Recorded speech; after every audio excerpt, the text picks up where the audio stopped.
And good afternoon, warming up here, Charles Moscowitz, Monday through Friday, 12 noon to 1 p.m.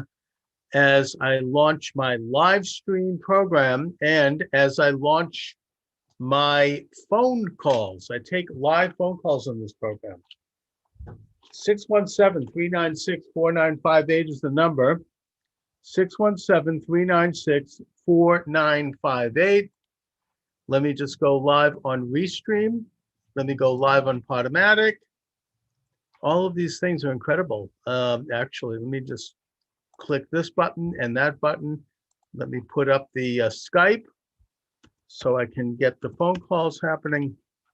617-396-4958 is the number. And I'm going to be joined shortly by Dr. Steve Turley, who is the host of his own YouTube channel, Turley Talks, and who has been on the cutting edge for many years regarding the, what we would call the nationalist populist movement.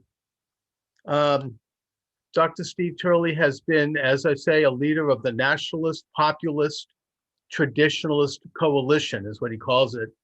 I would add to that libertarians and disgruntled Democrats, both nationally and internationally. I mean, Dr. Turley's been around in England and France as well regarding this movement, and has been a great leader in terms of advocating it. And of course, President Trump is and was a great and articulate leader of this movement. He has changed American politics. It was just mentioned to me that American politics, this was by somebody who hates Trump, has been transformed from what it was 10 years ago. And of course, they're right. We see emerging around the world a greater awareness, a greater wokeness, if you will, of the importance of the progressive principle of sovereignty, of national sovereignty as a mirror to personal sovereignty, that this is a progressive development. This is democratic. It is the assumption of responsibility on the part of the sovereign citizen under God, and to control as many aspects of their own life and destiny as possible, which is, of course, the ideal for an image of God. And that's what we are, imperfect images of God. And in that context, we establish governments and we establish institutions that reflect this reality, the order by which we can preserve, protect, and defend our rights as sovereign citizens in a context of moral standards and existence, what's best for our advancement, what's right, what's wrong. We identify truth, we identify falsehood, we constrain the more evil aspects of our own nature by doing so. So anyway, to make a long story short, Dr. Steve Turley will be joining us on the YouTube channel, and you'll hear this on all of the audio channels very shortly. I am very pleased to welcome him. He's a friend of the show, and his YouTube channel is huge. He's a true intellectual, and he has been on the cutting edge of certainly documenting the stolen election and the voter fraud, going right up to the end of it, and then onward and upward. Now, having said that, let's talk about what's happening now briefly with regard to this issue. The Dominion software company is now saying they're going to sue Rudolph Giuliani for something like $1.5 billion.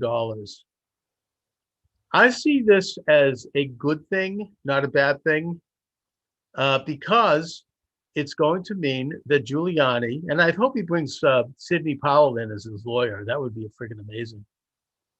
They're going to be able to finally get discovery, and we're finally going to be able to dig into and see the evidence in a courtroom of what has been accused, what has been assumed to be their fraud. And I hope that Giuliani, as part of the law case, brings in my own US Senator Elizabeth Warren and Senator Amy Klobuchar from Minnesota, and the New York Times, which covered the story, as people who can testify to the fraud that they had claimed was committed by the Dominion software system. So, Elizabeth Warren, by the way, I mean, she has been trying to, according to Jeff Kuhner at WRKO here in Boston, she's been trying to have that information deleted from the internet. She doesn't want us to know about this. But the fact of the matter is that 2 years ago, before, of course, all the controversy, Elizabeth Warren and Amy Klobuchar both spoke publicly in the US Senate about Dominion software and their concern that Dominion software was engaging in fraud. So, they can't erase that. That apparently there is video of this. And now, of course, they want to deny it because Dominion software has been caught and because it's now being proven. And they're not going to get away with it, because the question I suppose I would have for Dominion software and for commentators who look at this is, why is it that they are suing Rudolph Giuliani, but they're not suing Elizabeth Warren, and they're not suing Amy Klobuchar, who basically made the same claim, the same accusation? In fact, in their case, they did it more publicly by doing it in the well of the US Senate. Why aren't they taking them on, huh? I hope that it does go to this, because this could be like the O.J. Simpson trial. I could see many of America's most famous lawyers jumping in on it, including Alan Dershowitz and other civil libertarians, and the media will have to cover it. And hopefully, we will finally get a presentation of the evidence at long last. That's all we can ask for. Okay, so we've got Dr. Steve Turley hopefully coming on any minute. You can never tell in this wonderful world of internet what might happen. Let's see, let me just see here. Yes, Dr. Turley, come on down. So we're expecting Dr. Steve Turley. So that's what's going on. I mean, we've got the Dominion software threatened lawsuit. They've been threatening this for a while. I hope they go through with it. It would be absolutely amazing. We have former President Donald Trump now saying that that he is not going to spearhead a third party. So there's not going to be the Patriot Party, but instead he's established an office of the former president, which is interesting, and which is, I think, like a lot of things that Donald Trump does, it's unprecedented. And the capacity of that office remains to be seen, but I believe that he's going to advocate for causes he believes in, stand up against, what we might euphemistically call, rhino Republicans who try to do, including those who supported this idiotic hoax that he should be again impeached. By the way, speaking of which, it was interesting to me that Schumer, the head of the the U.S. Senate, said that because someone resigns doesn't mean that they can't also be impeached or convicted in an impeachment context. I didn't realize that President Trump resigned. I don't think he did resign. I think his term ran out. So, I mean, or maybe there's something going on there that we don't know about. I don't know. It's like, what do you mean resigned? It also brings up the fact that that Nixon resigned when he was told that he would be not only impeached, but removed and convicted for the Watergate situation. And yet he was not, there was no attempt to impeach him after he left. And there could have been, even with the Ford pardon, which had more to do with absolving Nixon of personal crimes, because Ford did not want to see Nixon brought before a trial, and it would have been too disruptive to the country. And so he basically did that in an atmosphere by which, whether or not Nixon was guilty, I don't know if I really want to relive that, but what we do know is that there was an atmosphere similar to the fictional atmosphere that Frankenstein faced. Where you had people with torches standing outside ready to have him burned to the stake. Trump was president when he was charged. Just because he is no longer POTUS means nothing. Well, yeah, I mean, I suppose you could make that argument. Now, look, maybe constitutionally you could. I mean, Schumer said that constitutional scholars, both Republican and Democrat, have said that they can go forward with the conviction. I'd like to see him cite the names of those people. I don't think they do. I don't think any of them have said that. I'd like to see who said that, because I don't think that from a constitutional standpoint, it's highly questionable. And it certainly is just another attempt to have Trump's head on the silver platter and to stop him. And Schumer's upfront about that. They want to stop him, and they want to stop anyone associated with him from ever holding public office again. They're going to continue to do this under this hoax, this lie that somehow Trump wanted people to overthrow the government. That's what an insurrection is. That he led an effort. What did he want to do? Send people in clown outfits and buffalo wings, buffalo horns into the White House so that they could seize control of the Congress? It's ridiculous. It was obviously an over rambunctious reaction by maybe some Trump supporters, mainly spearheaded by Antifa and BLM, who actually were violent, to try to create a distraction so that the joint session of Congress would not be able to debate the contested election in 7 states, something that was stopped. That's the sum effect of it. Trump didn't gain from that. He lost from that. That would have been, the best path forward. It was finally going to take place, that in a public forum, we would have an accountability in terms of, where is Dr. Turley? I don't know, I'm expecting him. Come on, Steve. Where are you? I know that I have him scheduled today. Let me just double check. 617-396-4958. Yeah, Steve Turley, 12 o'clock. 617-396-4958. Let me just see here. Right. Anyway, where is Steve? Let's see. Let me just send a note to his publicist.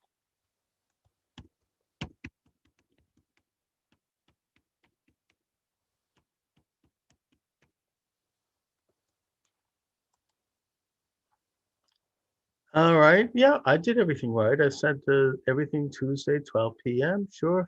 Okay. Well, maybe he'll be roused up. I don't know. This is internet radio, so it's not as bad a problem as it would be if it was live radio. I mean, where you really are stuck. However, if for some reason he doesn't come on, I will once again contact him. I'll once again try to schedule him, because I really want to interview Steve Turley. I admire his work. But in the meantime, 617-396-4958. If you'd like to join the conversation, you're welcome to do it. 617-396-4958. So, state legislators in Pennsylvania, Michigan, and Arizona are continuing. Oop, there we go.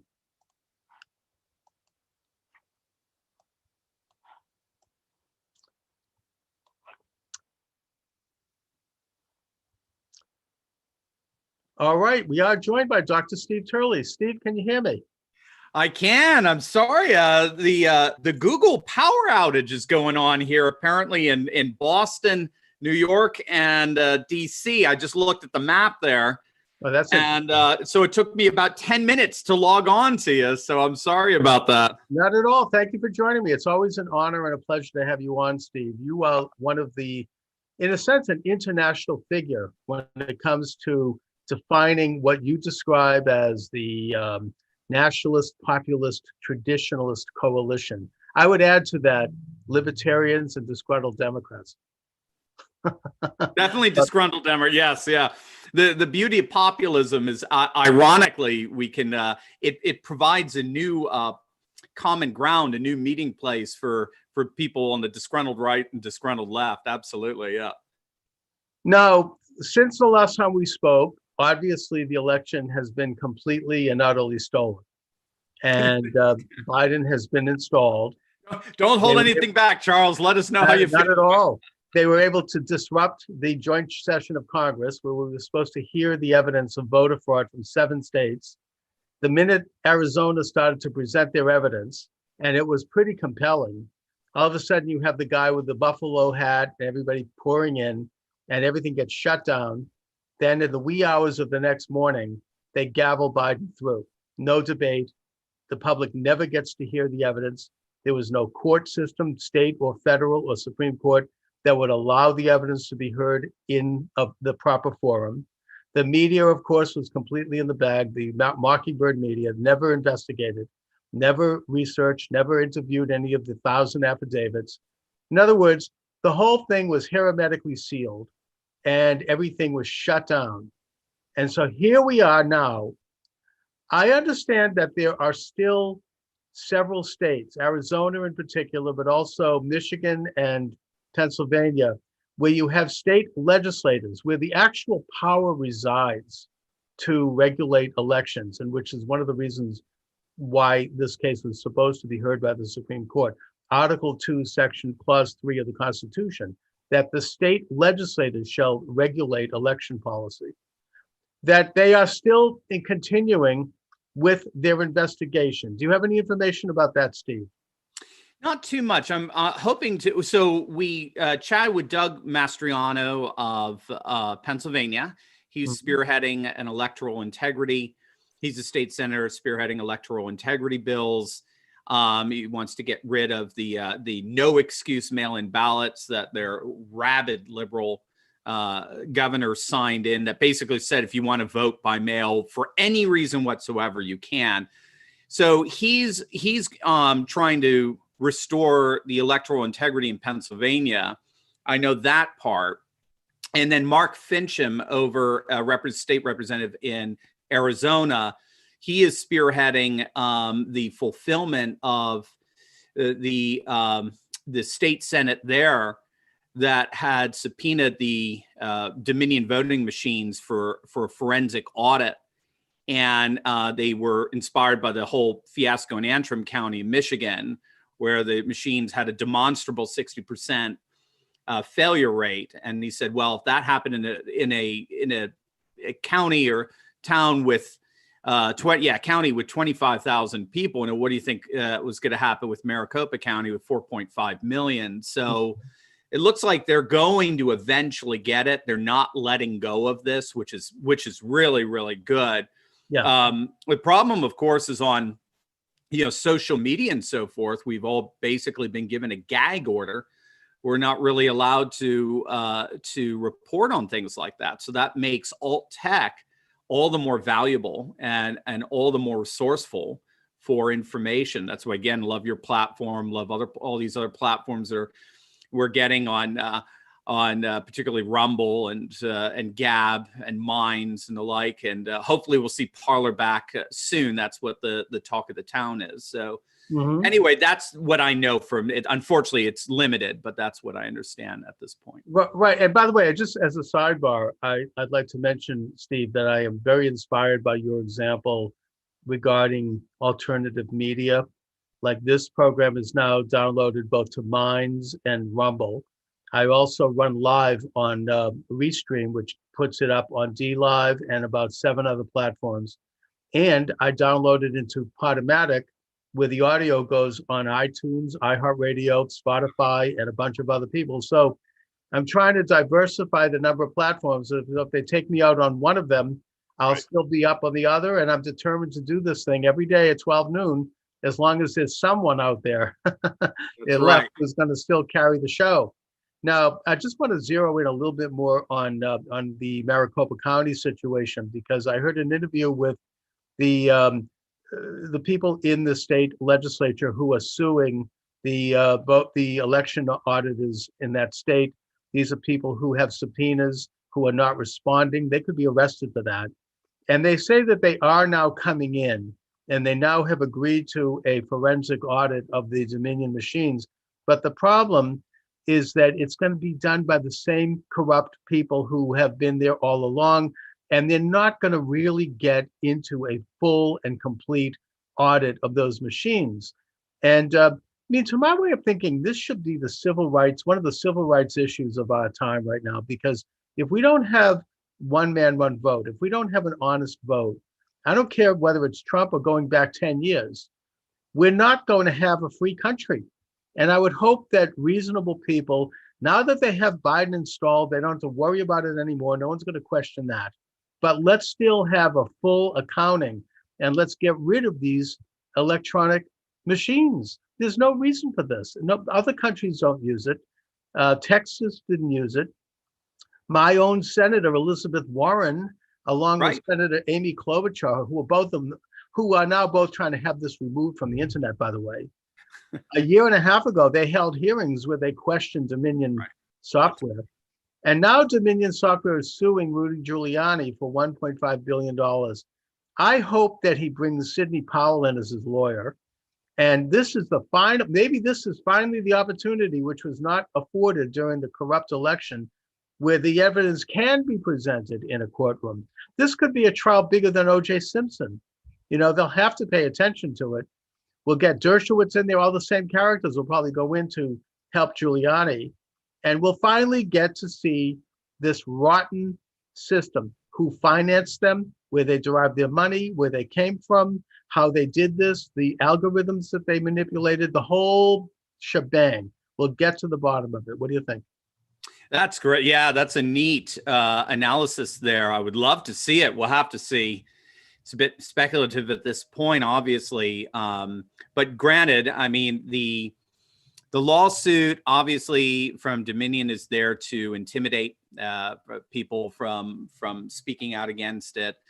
I don't think Giuliani's even the least bit intimidated by it. Right. And of course, they want a settlement, so they want some cash as a result. But you're right. I think in many respects, this could be the opportunity we've been waiting for in terms of bring out the evidence for the American people to see. Up to this point, again, it just seems to me it'd be strange. They're not going to be able to courts aren't going to be able to cite lack of standing or any procedural technicalities like that. Yeah.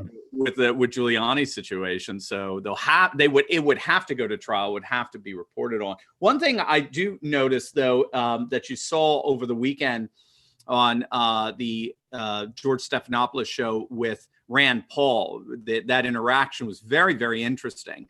Because I think Rand Paul did a stand-up job excoriating this left-wing activist disguised as a journalist, George Stephanopoulos, by pointing out to him that he represents a media that has officially and objectively stopped being a press and have become an advocacy group. They become a super PAC. And what his point was is, look, when you talk about election fraud, claims of election fraud, you've got two sides to this. You've got one side that said this is the most pristine election that's ever been held in the history of humanity.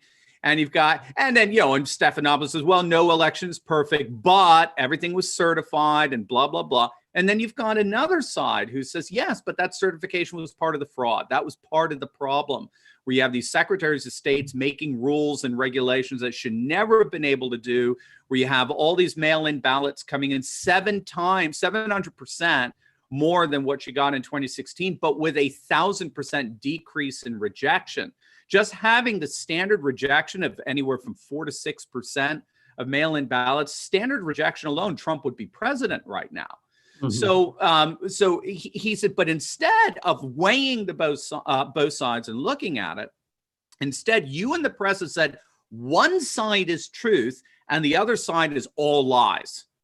And he said, you're not press anymore. You're an extension of a political party. You're a partisan wing at that point, objectively speaking. You are no longer looking at both sides, trying to help your viewers and your readers and your audience to make the best decision here, because that's what a democracy requires. It requires a dialectic, a dialogue, two sides, right, going back and forth, two logoi, as they say in Greek. So, but he did a great job showing that the media right now is 1,000% corrupt. And so we have a full politicization of knowledge. And that is opening up now the opportunity for alt tech to come in and say, there is another side. And that side over there, the Stephanopoulos side, is increasingly becoming, see, this is the key, which for me is interesting. Mm-hmm. If that's the way they're going to set up the stakes, this side is all truth and that side is all lies. What's to prevent us from taking the exact same posture, but from a mirror image? Our side is all truth, their side is all lies. And then all of us, by definition, you have a balkanized society. And we have no one but the mainstream media to thank for that. Right. I mean, it's almost, it gets into an era, a situation that's like a pre-Civil War situation.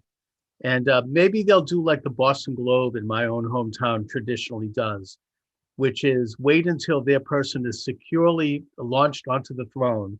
And then they wait until a slow news day about a month later when they release all the bad news. That's the Boston Globe technique, huh? Well, that reminds me of the New Haven Register when I grew up in Connecticut. So, the Globe tactic. And so maybe once they know they can relax and take a sigh of relief that they've got Biden on the throne, then they can start to retain or regain shreds of credibility by releasing the bad news in little bits and pieces. I mean, maybe that's the best we can hope for. I don't know. But meanwhile, there were a lot of things that were learned from this election that are very much in the bailiwick of populism and nationalism. And one of those things is that the real governing powers, the governing responsibilities reside with state legislators and with the US Congress, particularly the House. But in the case of legislators, they are the ones who have the legal and lawful responsibility of regulating elections. And the whole problem in 4 states, that being Pennsylvania, Michigan, Wisconsin, and Georgia, was that they were bypassed. They did an end run around the legislators and started making laws by fiat. In the case of Pennsylvania, even after the election, they were making laws. And this is unconstitutional and wrong. It's undemocratic. And I think that we can urge state legislators to start to reassert their constitutional prerogative, not just in that area, but in all areas.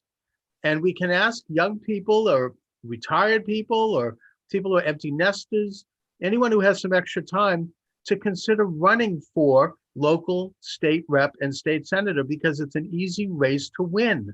You may find that the person in there has been there for like decades and they've never done anything and never have been opposed. Right. And I urge people to consider doing this. This is going to be a cause this year.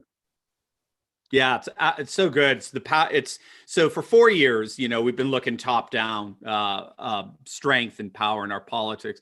Now it's bottom up. That's what. So, and we need each other, and they need each other, and they imply one another. They're dialectic in that sense.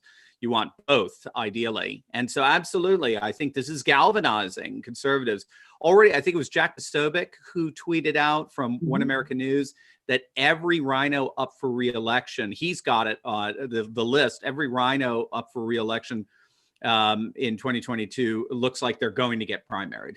And so this is exciting. We're starting to see exactly what you're saying. It's just citizen activists standing up and saying, you know what, as what was it, Bill Buckley who said, you know, I'd rather be governed by the first 100 names in the Boston phone book than the entire faculty of Harvard University. You know, they're recognizing that the power belongs to them, and we only get what we tolerate.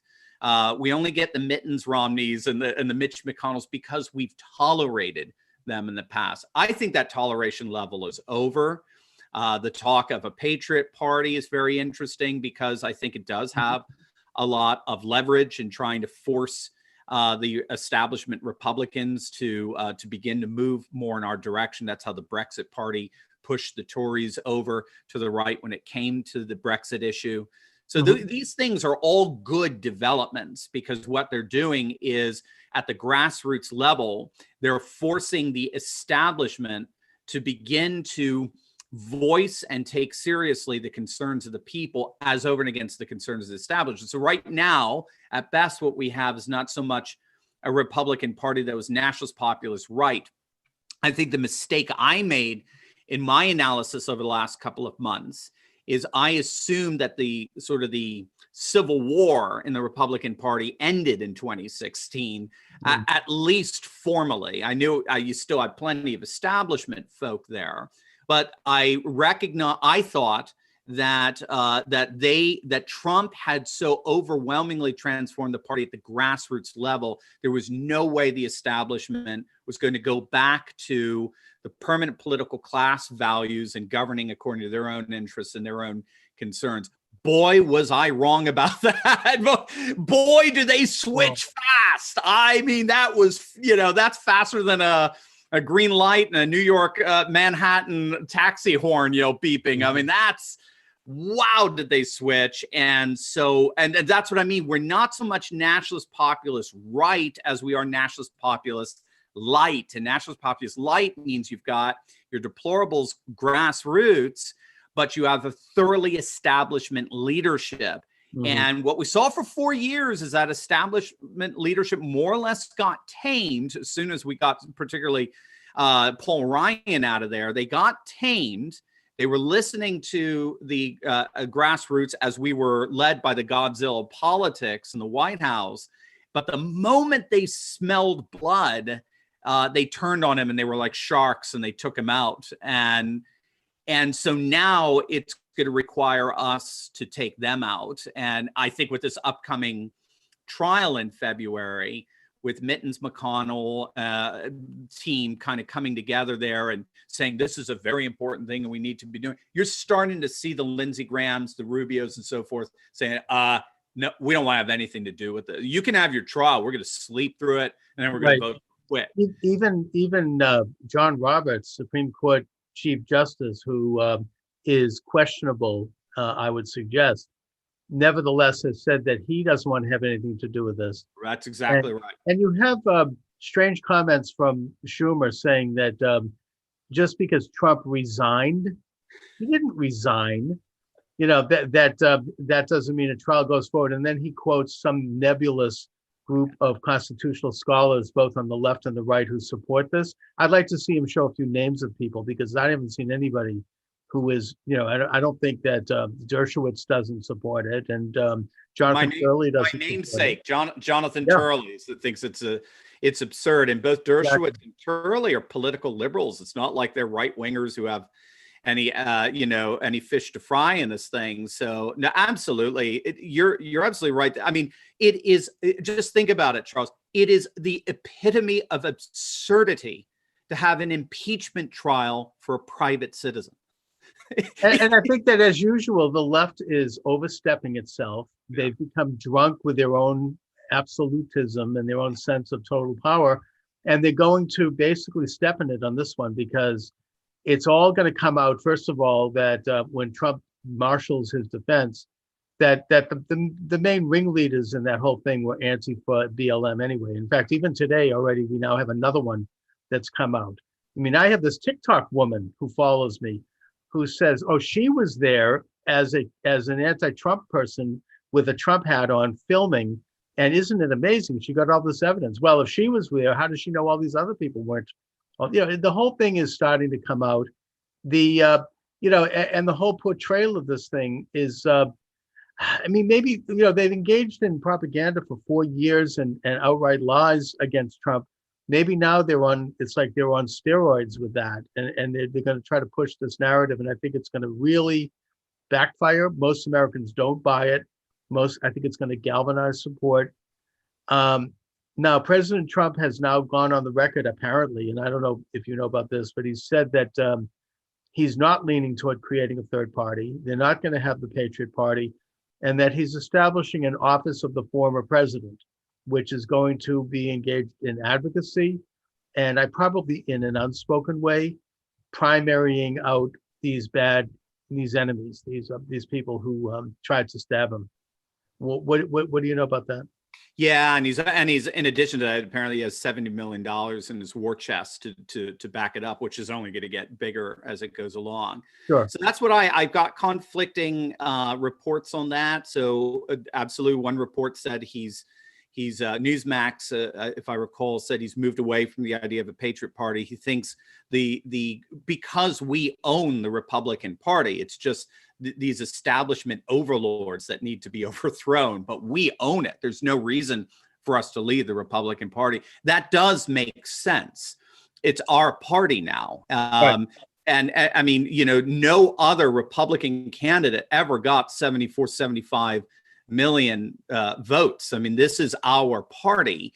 And we brought in the white working class in Wisconsin, Iowa, Michigan, and Pennsylvania that had voted for the Democrat candidate in every single election for over the last 30 years. We did the impossible. We brought this mass defection over here, very similar to what's happening in Europe, mass defection of the working class voters over to, say, the Tories, which is nobody ever dreamed would have happened. So that's taken place because in the end they're all nationalist populists. They just love their country, their faith, their family, their freedom. Just they're just localists in the best sense of the term. They're not ideologues or anything like that. So I think so. I think that's just taking over the Republican Party fully now by getting rid of the feckless rhino leadership and making it a truly nationalist populist right party is the key.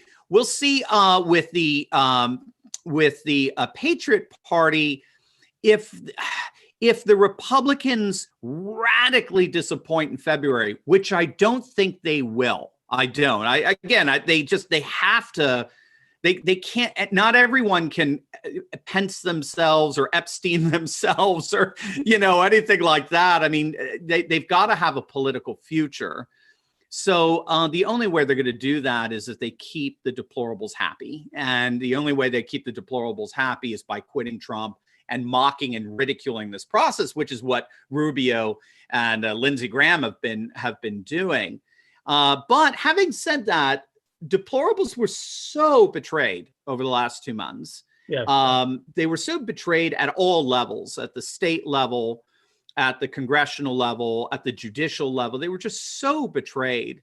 And so, yeah, we can expect to see some momentum going toward third party. But if President Trump's not for it, it'll fizzle out. It won't go anywhere. He is the de facto leader of the nationalist populist movement in the United States, like Salvini is in Italy, or Bolsonaro in Brazil, or Orban in Hungary. So he's a de facto leader, and if he doesn't think it's a good idea, it'll fizzle out. But it is a good time to think about it because we are going through a process called de-alignment that scholars are talking about.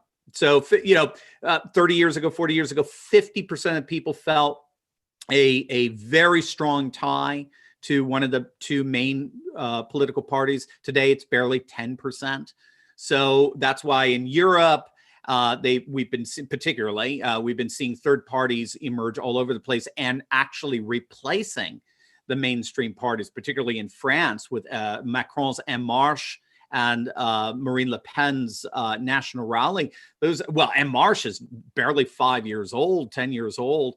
Right. And National Rally is only a few decades. So it was started by your dad. So, I mean, and the Republicans and the socialists are gone. They're basically out of the picture in France. Same thing in England with UKIP, right?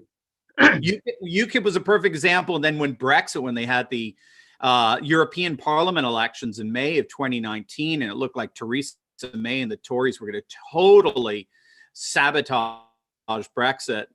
Nigel Farage started the Brexit Party, and in 6 weeks after it was conceived, 6 weeks after its inception, 1 in 3 Brits voted for it. And a multi-party, nation. Keep in mind that there was about 5-6 parties on that ticket. 1 in 3 voted for Brexit when it was barely 6 years old. And so then the Tories said, no mas, no mas.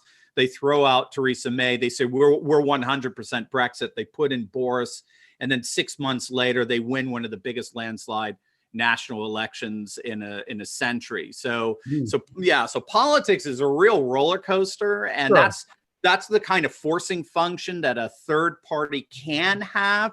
But I think you're key on this, Charles. If Trump isn't behind it, it's dead in the water. It's not going anywhere. Okay. And I think that I was hoping that Biden, once installed, would want to be successful in the face of this, knowing that the election had been stolen, knowing he probably didn't even take the popular vote, and knowing that there was no movement behind him, that he would probably govern in a way that confirmed President Trump's policies, because he wants to do well, and those policies are successful policies.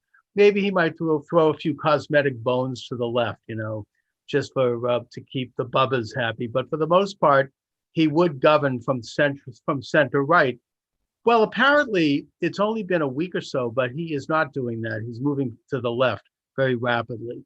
You have the cancellation of the XL pipeline, which means a giveaway to communist China, a giveaway to the oil companies because the cost is going to go up.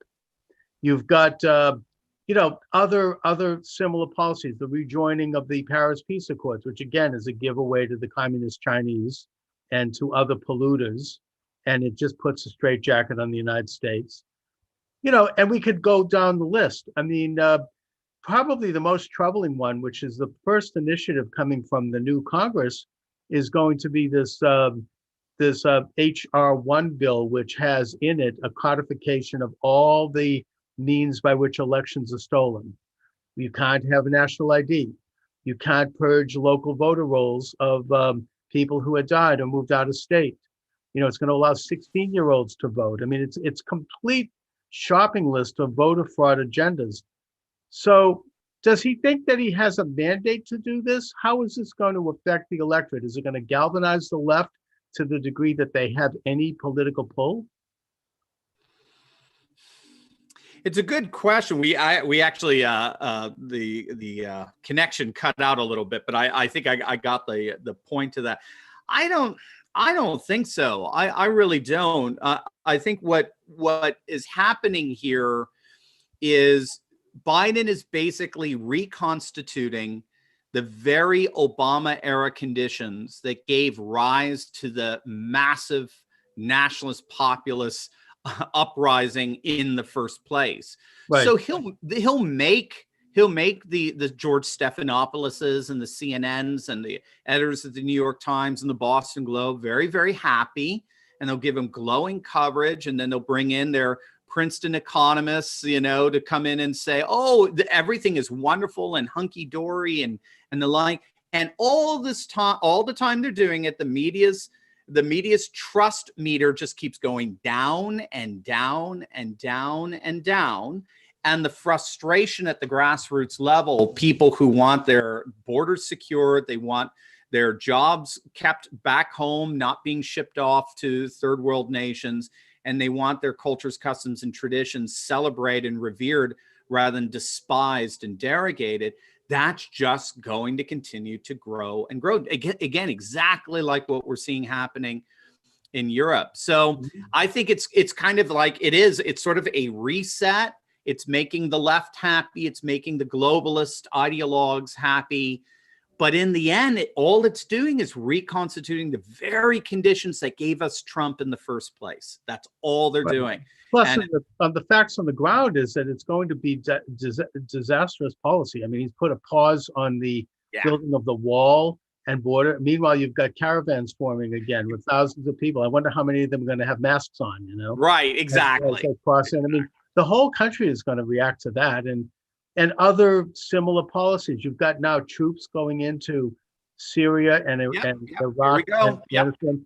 Back to the policy of perpetual war for perpetual peace. This is Trump was against that. He was for de-escalating international wars and international tensions. We could have predicted that.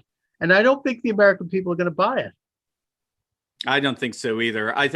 We won the day. I mean, there was a poll, I forget, I thought it was a Reuters poll, I'm not sure, but it was a pretty extensive study on Americans' attitudes towards borders and economy in particular. And as we're talking 70% of the population of registered voters were basically America First proponents. Now, again, they don't necessarily translate that in their politics. So, for example, African Americans are the number one ethnic demographic that is most likely to want immigration stopped altogether. They want the border completely secured. They can't stand illegal immigration, largely because, again, it interrupts with entry-level job positions, particularly in urban areas where, 16-year-old kids trying to get a dishwasher job, but somebody, somebody from Guatemala is willing to get paid $1 an hour for it. So they end up getting economically disenfranchised disproportionately when it comes to entry-level positions. So they despise open borders, and yet 95% of African Americans vote for the open border candidate. So it has yet to translate, but we're seeing that happen, particularly in the last election with Latinos, and we're seeing it with African Americans as well. Blacks, I think Trump got the highest percentage of the black vote since 1960 for any Republican. Yeah, exactly. We're starting to see it, and we're starting to see it. And you and I have talked about this in the Jewish community here, as the Haredi Jews end up, having 10 kids per family and so forth. It's the same thing that's happening in Israel. Yeah. They're starting to become the Jewish population, basically 30%, the 45%, the 55%, and they voted for Trump 70, 80%, particularly in Brooklyn and Manhattan and the like. So we are starting to see the paradigm shift. Absolutely. Make its way, but it's going to take some time. But we can definitely sit back and at least be heartened that the shift is moving in our direction because the sentiments are already there. Now it's just got to work out the logical political positions. Exactly. And Steve, I'm glad that you're on the cutting edge and as a leader in this movement. And I'm looking forward to dialoguing with you in the coming months and years as you do this. I know you've been in the vineyards for a long time. I think, weren't you involved with helping in France and in England, in Britain, the nationalist movement? Yeah, well, we were reporting on that pretty early on. Yeah, starting around 2016, we were looking at the rise, particularly of Nigel Farage's UKIP and National. Well, it was National Front back then, Marine Le Pen, and so on, and just seeing that. I liked calling it back then. I was looking back at the old videos and I was calling it the Brexit blowback. I haven't used that in a while but back then it was really fresh and everybody was still shocked by it. Oh yeah, sure. But the Brexit blowback and how that blowback was creating aftershocks all over the world. And it's been really exciting to watch. So, Steve, let my listeners and viewers know how they can reach you and your excellent show and some of your programs and any other information you want to impart.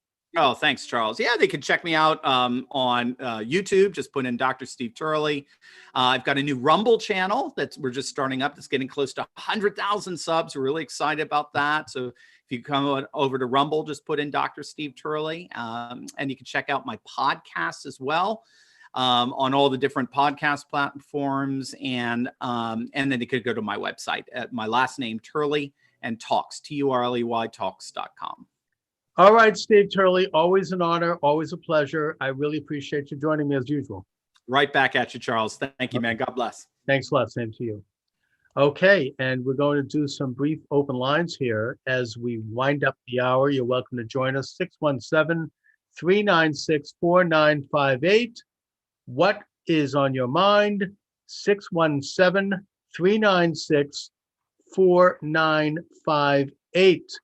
Again, I want to thank Dr. Steve Turley for joining me earlier. His, I'll tell you, his website, his YouTube is gangbusters. I look at it every day, and he's very positive. I mean, especially during these times when we're concerned about creeping Nazism, which is what's happening, I would contend, in this country.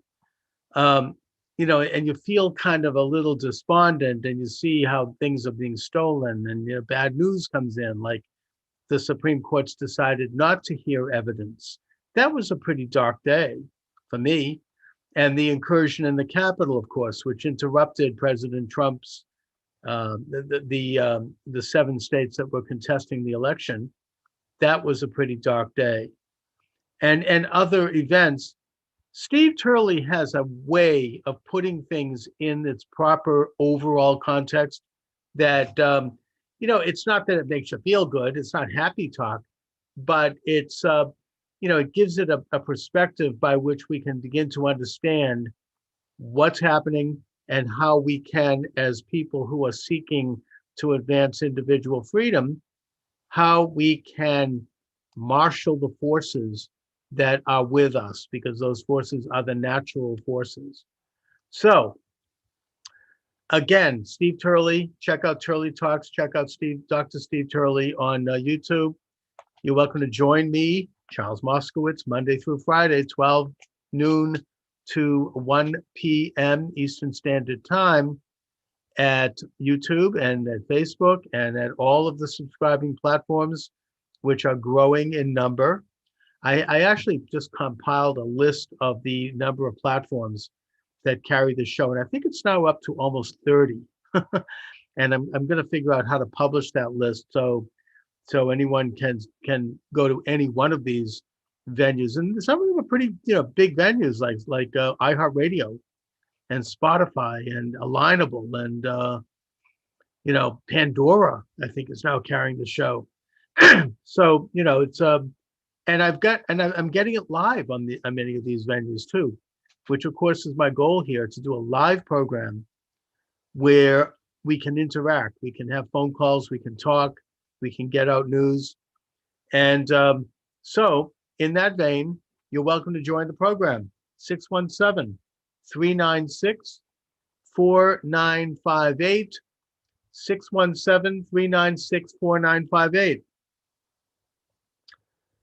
I am working toward a degree in sociology. I never went to college formally, and now in my old age, I'm doing this, and I can tell you that I'm taking statistics, and I do it. I do the class every morning before this show. About 4 days a week, doing it through Zoom, and from 10 to 11, and it's an interesting field. It's not math, which is good for me because I'm not good with math, but it deals with how to gather data, how to do polling in an accurate way, how to do samples, as they call it. And of course, this relates to the election. I wonder how many data statisticians are going to actually do a deep dive into the election. I would hope that should be a main theme for stats education today and going forward, because it's a significant development. And one of the things that I remember, actually, while we were doing the class today, I was thinking about this, is that in Arizona, about a month ago, before the inauguration, I think sometime in January, the state legislature there, which is a good, solid Republican legislature, they were able to get a sample study of the Dominion voting machine vote, like a forensic audit of, I think it was a very tiny sample. It was about 100 votes. And of that 100 votes, they discovered that 3 of them had been fraudulently turned from Trump to Biden, and that one of them was just outright fraud. It was thrown out because it was a mistake. And it's my understanding that based on statistical models, which is what I'm studying now, and again, I'm no expert, but I'm delving into it, that this means that 3% of that vote was fraudulent, and that 3% of that vote should have been for Trump. Now, if that same sample is applied to the entire population of Maricopa County, which is the main voting county in Arizona, it's about 65% of Arizona. This is, where Maricopa County goes, the state goes. It includes Phoenix, the biggest city in Arizona. I think it also includes Tucson. That would mean that 3% of the entire vote in that county fraudulently was switched from Trump to Biden. And in that case, we're talking about, I don't know how many million votes were cast in that county. Let's say 1 million for the sake of argument. If it had been 1 million votes cast, then wouldn't that mean 300,000, or would it be 30,000? Let me get it straight. I think it's 33% would be 30,000. Someone do the math. 30,000 votes were fraudulently switched from Trump to Biden using that model. Now, I'm not saying that that's how statistics should be done.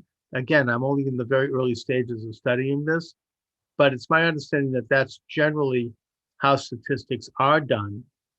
And if that were the case, and 30,000 votes were switched from Trump to Biden, then Trump would win Arizona because Biden only won that state by about 10,000 votes.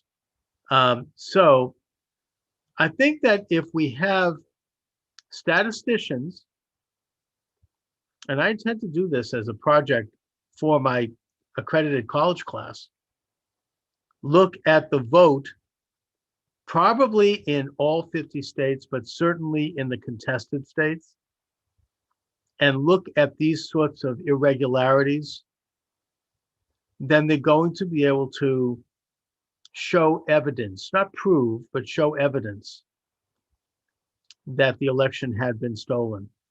There are statistics coming out of Georgia that show that there were 60,000 votes cast by people who were underage.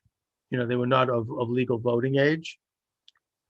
Now, everyone is talking about how the two new senators in Georgia, John Ossoff and Emmanuel, what's his name? Anyway, they both won the youth vote, right? They sure did win the youth vote in this case. In fact, it was so youthful that it wasn't even eligible to vote if 60,000 votes were cast by people under the age of 18. And of course, they didn't win those elections by, it was like Trump. I mean, they won their election by, very thin margins, maybe 10,000 votes at most. So that might have been enough to tip the election. I guess that the broad point here is that it ain't over in terms of trying to examine to the best of our ability. And of course, we're now operating in a position of weakness because the government has been seized. But we are operating nevertheless, and we are forging forward in terms of getting to the truth. I live in Arizona, and I'm sure there were more votes than that were switched. I'm pissed off. Yeah, I mean, I think there are people in Arizona, in their state legislators, that are really courageous and that are staying the course. Arizona could change the whole ball game still, even after the fact. I mean, I've been talking about this certainly on TikTok every day. And, I still think that the eyes of the nation are on Arizona. And by the way, Arizona also, putting aside the Trump election, There's some major corruption in that state, has been for decades. Same thing with California, I may add. I mean, my good friend Michael Shaw keeps saying, how is it that California, which had been a solidly Republican state, they elected Reagan, they elected Nixon, they had Republican governors, all of a sudden, like overnight, went completely liberal and left by millions of votes. How did that happen? Did that happen by accident? Did all of a sudden the people of California wake up one day and say, oh, we love socialism, right? We want to see higher taxes. We want to see businesses more regulated. We want to see judges making up laws from the bench. We want to see international wars. We hate American sovereignty. We want to swing open our border. Did that suddenly happen overnight in California? Very suspicious, very suspicious. And I think it very well may have a lot to do with these electronic voting machines. So I would argue that going forward, we have to advocate that all of these electronic voting methodologies be scrapped. They be sent to the garbage dump. There should be no electronic voting, period. Most countries in the world have rejected it. Many states have rejected it, including Texas. There is no excuse for it. We can have the vote counted out in the open during business hours, or maybe not necessarily, I guess. I mean, if there's a big election, but out in the open with both Democrats and Republicans at the table, with the media there watching the count of every single vote. We certainly should have absentee ballots like they do in Massachusetts, which is that you check the signature and there's a person's registered, but there should be no mail-in ballots. I mean, none of this papering the house, which, by the way, they did do in Massachusetts. And Massachusetts also does have the Dominion voting. Somebody in the state should sue. I should sue to have that looked at. We should have voter ID. I've said this before. It's not brain surgery. It's very simple. Most nations have it. I mean, Mexico, you have to actually give a fingerprint when you show up to vote. I don't think we need to go that far, but we ought to have a simple means by which a person is identified at the polling booth. And it shouldn't cost anything. Does that mean like a photo ID? I don't see why not. I think it should be free. One of the lies put forth by the left, and by the way, liberals originally supported this, including Michigan Governor Jennifer Granholm and other liberal leaders, until all of a sudden, like overnight, a switch went off and they took an about face and they decided to oppose it, a volte face. Wonder why? Maybe George Soros got involved? I don't know. But whatever happened, all of a sudden the left became against it. And then you have the creation of this phony turf group funded by George Soros called the Brennan Institute, which was created around that time and which came out with this phony report claiming that somehow voter ID was proof that you have something against Black men and women, which is a complete lie. And saying Black person is not capable of getting the same ID as everyone else. I mean, that's in itself racist. I mean, that's like the Rudyard Kipling, white man's burden form of racism. And so they were able to stop voter ID. We have to make sure that our local voting counties and precincts are properly vetted for people who are on the rolls, who have either passed away or who have left the state or who are underage or who are convicted criminals or whatever. They're not eligible to vote. That's how we protect the system of one man, one vote. That's a civil rights issue. Martin Luther King Jr. and the civil rights movement in the 1960s fought to ensure that African Americans had access to the ballot box. Do we want to have those votes now diluted by fraud? Do we want to have those votes now compromised by false votes? That's the civil rights question. Anyway, I'm going to wrap it up. Tomorrow, I've got Matthew Vadim joining me at 12 noon Eastern Standard Time. The program is Monday through Friday, 12 noon to 1 p.m. Eastern Standard Time. I do take calls. The program is live. The phone number is 617-396-4958. Please subscribe to my YouTube channel. And my books are available at Amazon Books, including my latest book, which is a quick read, a quick down and dirty understanding of the election fraud. It's called We're All Socialists Now, A Deplorable Looks at the 2020 Election. I'm writing this year. My goal, besides doing the show every day, is to publish these short books, almost these pamphlet style books. My next one is going to deal with the 1776 Commission and how it was taken down in the first day of the Biden administration and replaced by critical race theory. What that means to our culture, what that means to our educational system. I'm going to document the report itself with commentary and also the critical race theory with commentary. So that's what's going on with me this week. Charles Moscowitz, I want to thank you for joining me, everyone. Have a great afternoon.